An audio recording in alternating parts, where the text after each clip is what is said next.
we're about to leave for Imabari. So, ganito sinabi ko. They keep the bikes here, specifically sa hotel na to. Okay naman, wala naman wala. Cool.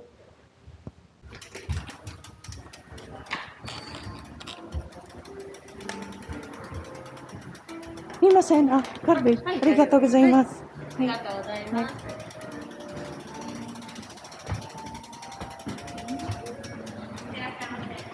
Hi, arigatou.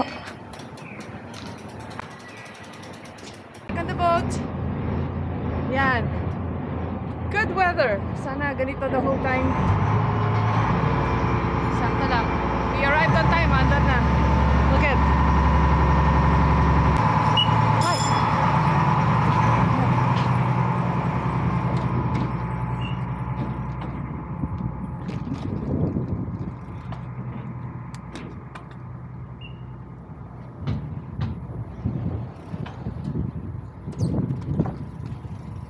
Himasen. Hi. Okay, so there's a blue line that says Imabari. Just follow it. Just pili na lang kayo. Left or right. Where do you want to go? Gusto mong mabilis dito. Sa kabila, pwede rin. Catch up to you. Woohoo! Yan, ganyan. Check, our time is 2 minutes before 9. Medyo late kami umalis ngayon. Pero dami kasing inasikaso yung mga luggage. Mali yung hotel na nabukan namin. Hindi siya affiliated dun sa same day delivery ng Shimanami Kaido. Anyway, so na-solve na. We're good. Still on Mukaishima. Hello Mukaishima on a sunny day. Later we'll try to go to Feliz de Tuca in Ikuchi Island. And that's what we plan, to go back there kasi ang sarap ng food nila. Hopefully bukas pagdating namin. Wow. Now this is a bike ride on our 69th kilometer to go. To go yun Anyway, it's really a beautiful day. And look at that bridge na may highway sa taas. Last time we were here, that was like gray lang. Now we can see the details. Look, photographers. Here we go again.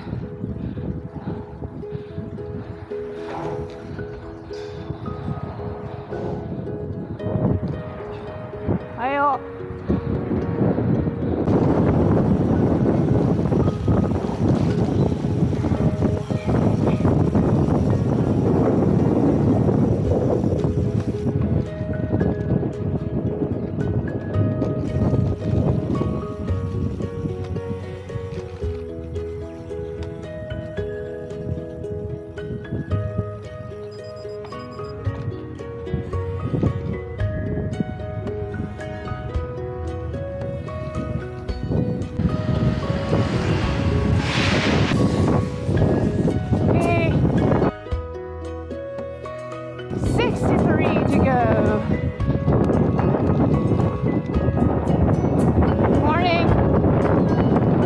Sunny Enoshima.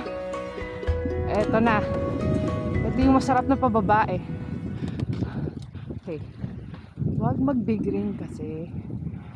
Okay. Take your time. Pacing. So, ano to? Lemon? Save your energy.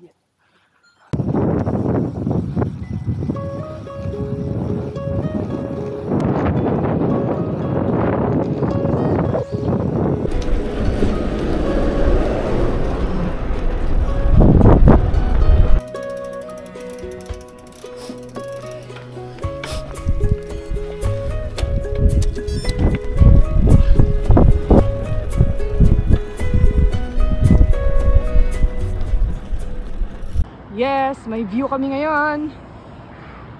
At look at this majestic bridge. Pero hindi pa ito yung longest bridge dito. Pero mahaba rin to. Hindi ko naabutan. Ganda lang.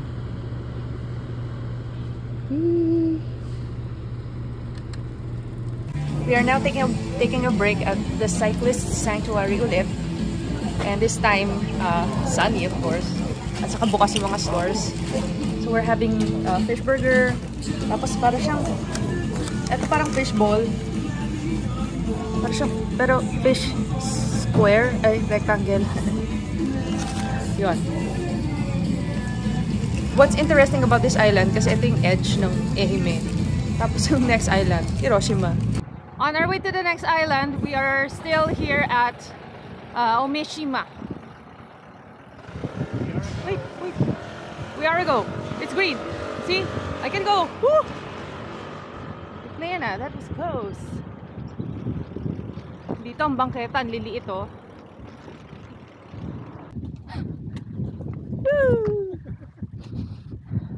Walang amoy na malansa. Nothing. Go. On my left is part of the Seto Inland Sea. Geographically speaking, nasa advantage ng mga Japanese yung layout ng islands and sea dito because they can lead the intruders to parts of the sea na malakas ang turbulence. Therefore, mas mahihirapan or pwedeng lumubog yung mga intruders nila. And at the same time, nakakasingil sila ng toll. Merong ganun toll. Yung mga nawawala dito, nung araw, haharangin nila tapos toll. If not, attack. Parang ganun. So mahaba to ah. We are in Omishima. Yeah. We're still at Omishima. And nag-stop over lang kami kasi si Arnold lalangoy daw. Yeah. With his bike. Anyway, so kapag merong tsunami, I think this will not be affected because nakaharang yung mga islands.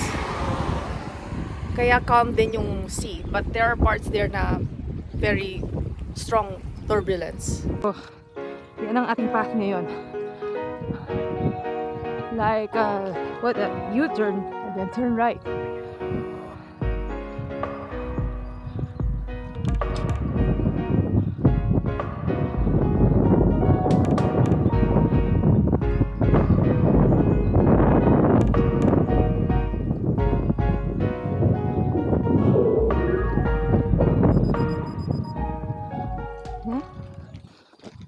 Bilis, Pakakata Island na kami and it's 1:45. We're fairly fast. Well, for one thing, mas lesser yung stopover namin and try to figure out where to go or nag-aantayan. Mas mabilis kami ngayon.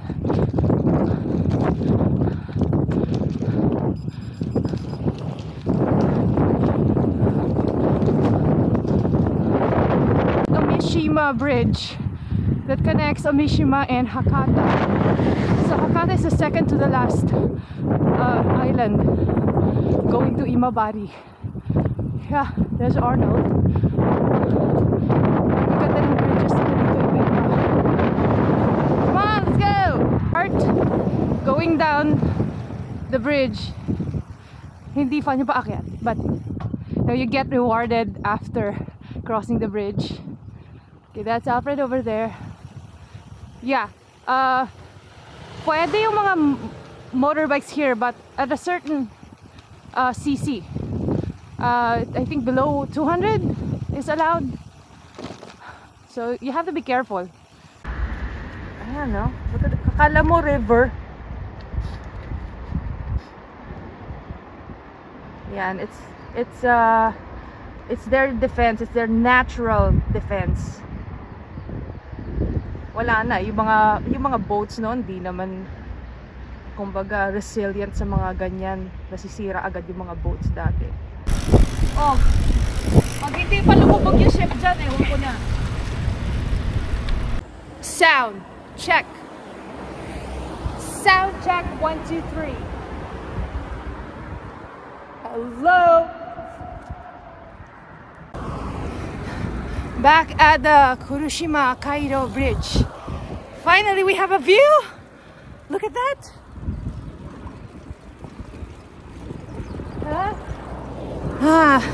Not fog, not rain, or a foggy bridge, but clear skies.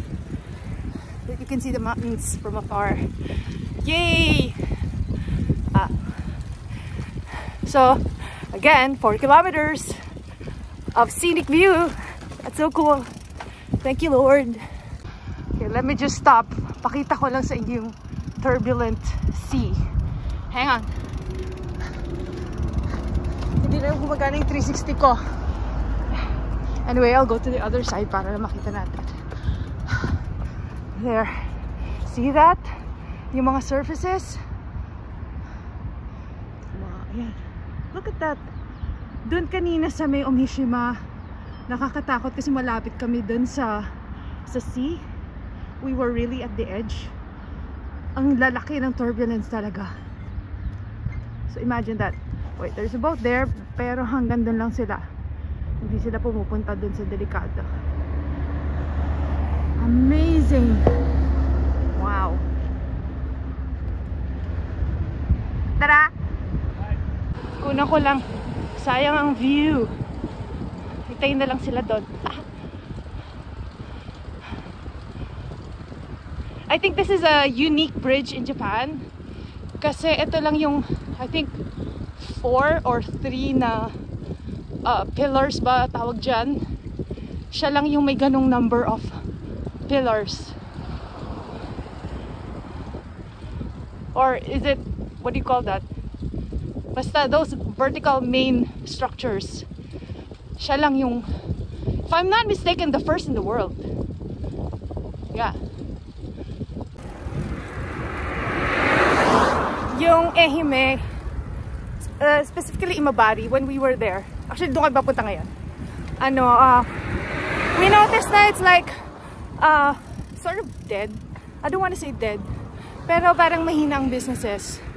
I think the government should do something about it kasi sayang yung opportunity that many cyclists go there. I also noticed like in the museums there's not much translation in English, so I think they should like revise the museums so they get to be appreciated. Yun lang. Wala pa akong nakikitang like town bus dun sa Ehime. Merong isa the expressway bus, nakikita ko yon, that brings people from Imabari to Onomichi or Fukuyama. Pero going around, either you walk or you rent a bike. Ganon. So sayang yung opportunity kasi binild pa naman itong Shimanami Kaido. And I see a lot of tourists. So totoo lang. By next week, the Golden Week, I have a feeling it's gonna be crowded here. Kaya lang, parang very occasional na marami yung foreigners dito. But I don't know if they put Starbucks or McDonald's, I don't know. Or more translation, there are stores, even malls, that there's no English translation. We were just lucky that my son can communicate, can read and talk. Other than that, there's gonna be a language barrier. Yun. But sana makapunta kayo dito kasi ang ganda-ganda. If you're not prepared, let's say you can only do like half, get an e-bike. In fact, they are promoting e-bikes now. Etong Giant that I rented, hindi na paastig. May nakalagay na they can rent out e-bikes, road bike, mountain bike, you name it. Now this one is scary. Ayan. Woo. So imagine at night, tapos hindi mo alam to, diba? And looking farther, ganun din. It's turbulent everywhere.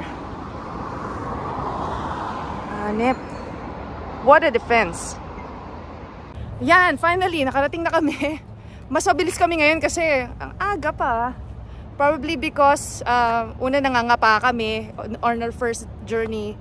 And it was raining, windy, foggy.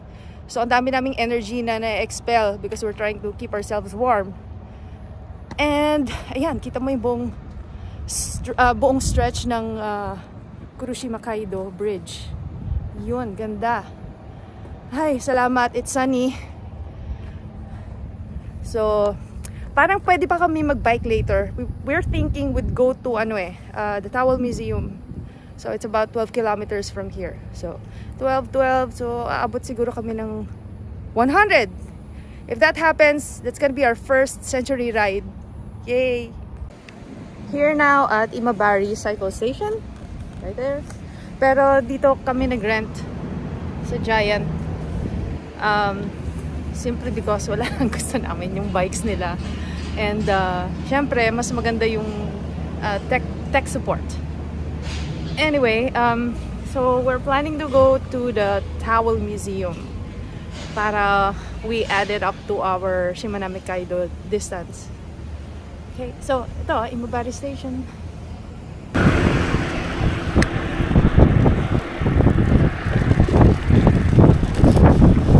We've now reached the Towel Museum. So, ano nang log natin? 92? 93. We're on our 93rd kilometer from Onomichi.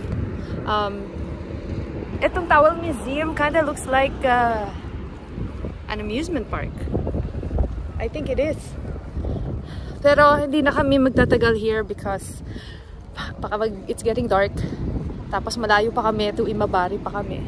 So we just want to log the distance ng century. Pero with this distance, mukhang more than 100 kami matatapos today. Kaya merong Towel Museum dito sa Imabari. It's because Imabari is known to produce the high-quality towels that Japan uses. Yung pang hotel, ganyan, the fluffiest, the softest. I don't know, hindi na kami makakabili, pero yun ang, doon sila kilala sa kanilang towels. That's their main product. Yun ang pride nila. Towel! Look at this. I think this is what they call cattail. It is? I think so. That's what it looks like.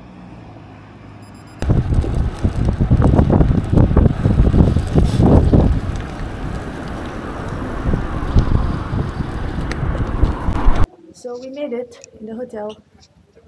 A total of 106 kilometers. That's it. Pahinga na. Tomorrow is another day.